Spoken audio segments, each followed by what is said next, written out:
Ladies and gentlemen, hello and welcome to another episode of Tomorrow's Transfers Today. All the proper ones are off doing other things. They're either presenting TV programmes or radio shows or jumping up and down on a boat watching World Cup games. So it's me, Paul off the Rantcast. You might have seen me on this channel before. In fact, doing this very show a couple of weeks ago. So, as always, we are here to rattle through the big headlines that you're going to be seeing tomorrow, or today if you're watching this archived on YouTube, about all the big topics in Manchester United transfer stuff. And what we're going to start with is something relatively concrete. And by relatively concrete, I both mean likely to happen and sort of dull, because this is actual near hard news, but it is extremely boring. Sam Johnson is reportedly on his way to West Bromwich Albion.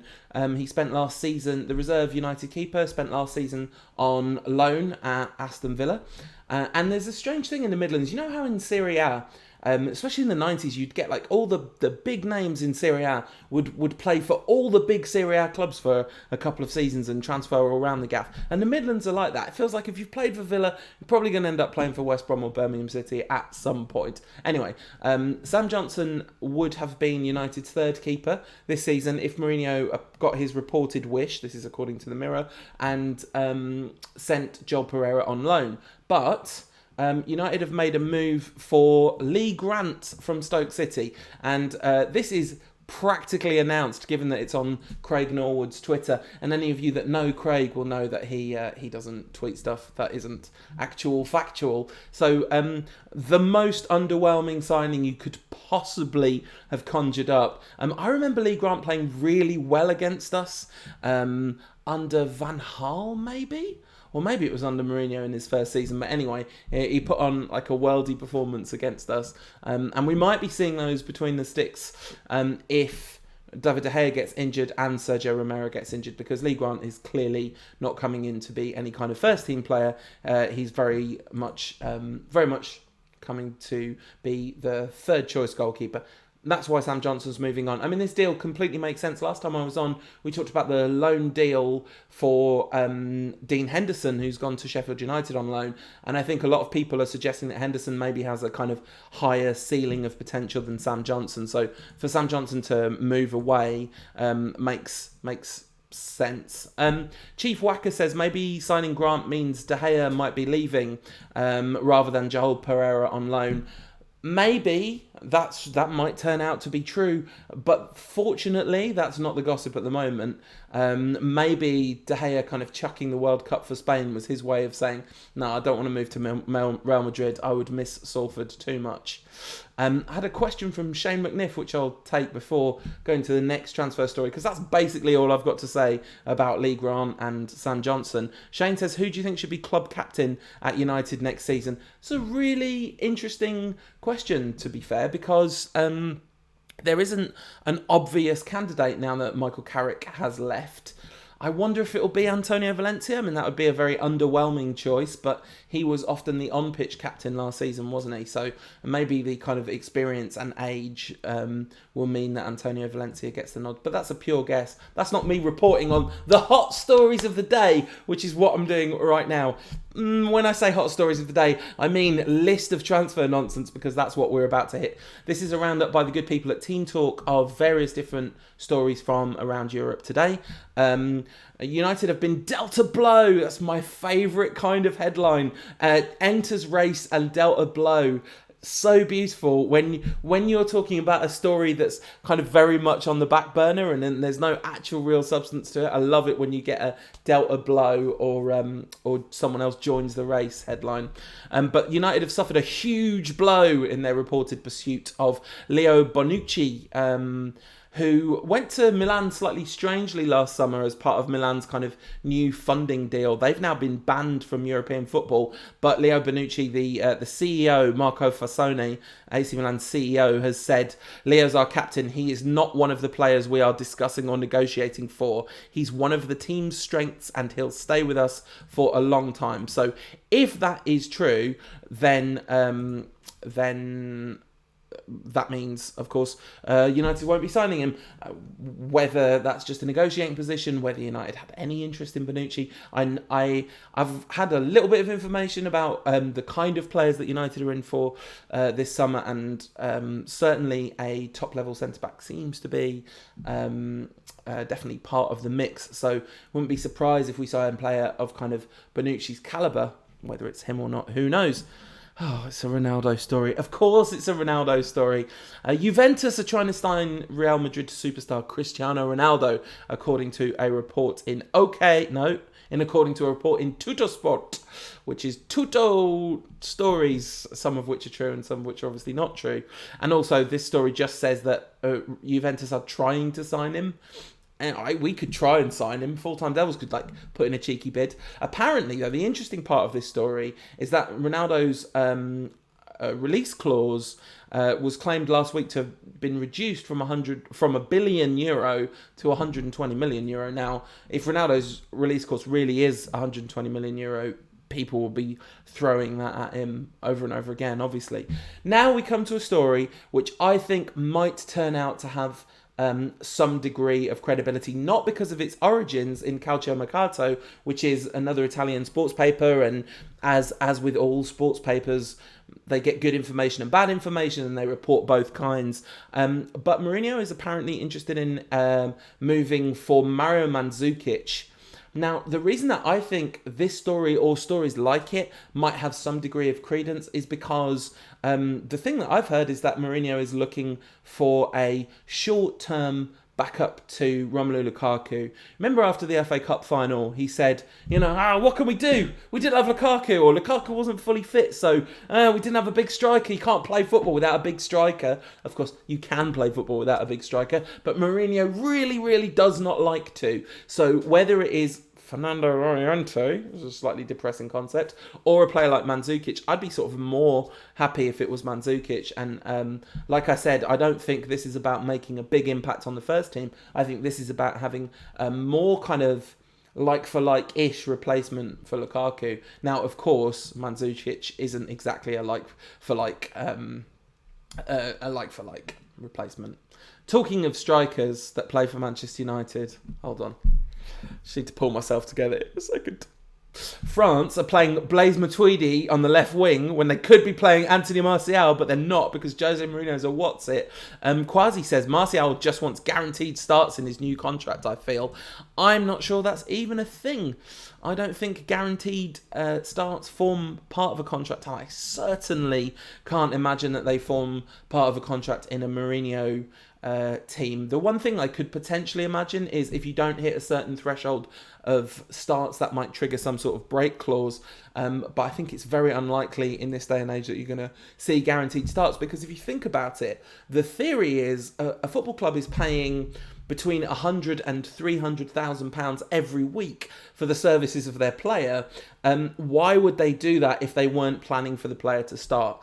Of course, we've seen lots of situations when very expensive players are not being played, but nonetheless, I think the theory is that you don't need guaranteed starts because of the value of those contracts.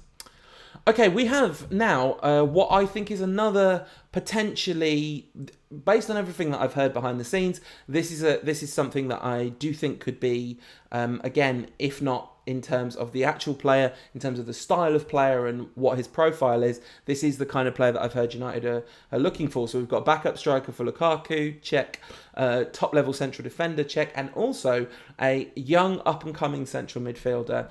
And the one that's being talked about in a piece by our friends at Sport Witness, I don't know if they're friends of Full-Time Devils. They're definitely my friends. I think they're friends of Full-Time Devils. I think so. Anyway, Leander Dendoncker is part of the Belgium squad, and he has been linked to United and has talked about it himself, saying he'd already be there if it was up to him. And Sport Witness report on a story from Estadio Deportivo, which is a local paper, I think, or website in Sevilla, saying that if Mourinho wants Dendoncker, there's not going to be much that Sevilla can do about it. So it would be impossible for Sevilla to step in if Mourinho really does want the player.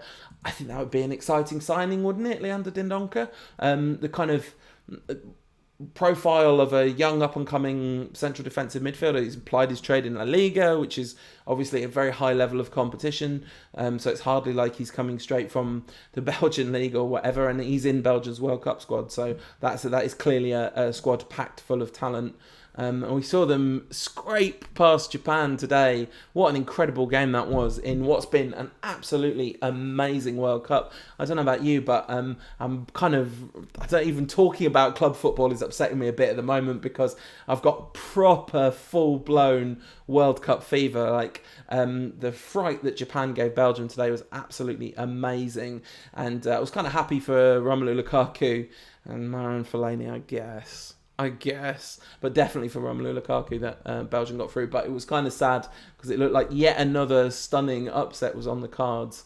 And the fact that one of Colombia, England, Sweden, Switzerland, who's the other one? Russia are going to be in the World Cup final is just absolutely extraordinary. Never would have seen that coming. Anyway, there's a lot of United stuff to talk about. So why am I on a little crazy World Cup tangent? Let's come back to the point at hand. Actually, this is sort of vaguely World Cup related too. This story, this one, we've touched on. We've had basically hard fact in the form of a Norwood tweet. We've had plausible rumours that stack up with the things that we've been hearing behind the scenes. And now we've got some nonsense, some good old-fashioned nonsense. This is reported by Team Talk, but they are reporting the words of Don Balón, a Spanish tabloid sports paper. Now, when I worked for Bleacher Report, one of the hard and fast rules at Bleacher Report was you had to source all your transfer rumours. So you couldn't refer to a transfer rumour without ascribing that the source of where you saw it. Now that could be a tabloid newspaper like The Sun, a highbrow newspaper like The Guardian, but a source that we were literally not allowed to use, and you would get in actual trouble if you did use it, was Don Balón. So take that for what you want, but essentially what I'm saying is I think this is almost certainly a load of nonsense because of where it comes from. Also, it just sounds like a load of nonsense because it's about Isco. Don Balón claiming that United submitted an ambitious £159 million offer for the playmaker in a bid to lure him to Old Trafford. Of course, we'd all love it if Isco was to turn up at Old Trafford, but do we really need... Is that the player we need? It would be nice, but I think it would cause a bunch of different selection headaches. Anyway, the reason cited for Isco not coming is that apparently he doesn't want to play with Jose Mourinho. But I think that might just be a throwing stuff at a dartboard and seeing what sticks story. The good people at football.london, shout out to their editor, friend of the site, Greg Johnson, Rob Guest over there writing why Willian will find the lure of Jose Mourinho and Man United impossible to resist this summer. This is one that's been bubbling away on the back burner ever since Mourinho rocked up at Old Trafford. The Brazilian, a player that has a very close relationship with Mourinho. There's a lot of mutual love there, even in the season when Mourinho's Chelsea were an utter disaster and he completely lost the dressing room. He never lost Willian. And Willian plays on the right wing. I mean, we've seen him slightly struggle there for Brazil as they've hit overload after overload on the left-hand side, and Willian's looked a bit sort of isolated without Dani Alves behind him. But of course, we've seen him thrive in the Premier League. He's so direct, obviously a massive threat from set pieces, and he would definitely add something to United in terms of muscular counter-attacking football. Mourinho was doing punditry this summer, and he's been chatting about having Brazilians in the side. He says, I think that a team without a Brazilian isn't a team, but also a squad with 3 or 4 Brazilian athletes, depending on their profile, cannot make a great team too. Then he said, I'm kidding, and I don't know how much he was kidding, so I don't think Mourinho would like to have that many Brazilians, which is a shame because it would be good. But anyway, Willian is possibly the most European Brazilian. Is it him or is it Roberto Firmino? One or the other. But anyway, it looks like that story is going to run and run. I can't see anything in this article which is which is kind of brand new information, but essentially it's just saying Willian likes Jose Mourinho, Jose Mourinho likes Willian, and all that kind of... Oh, in fact, Robert Moore says, get a proper winger, please. Maybe Perisic is a realistic target. It'd be very interesting to see if United went back into Perisic, still in a World Cup, of course, after Croatia scraped past Denmark on penalties yesterday night. Does Willian count as a proper winger? I guess he kind of does. He plays in that position. Isn't really Ivan Perisic the only winger left? Talking of World Cup, actually, Hirving Lozano is a winger that's really caught the eye. Played wonderfully for Mexico, who are now out. Talking of out, that's me done. That's all the stories put to bed. Finished. Finito. My name's Paul, and I'll see you in the tabloids. Producer Chris made me say it. He made me say it.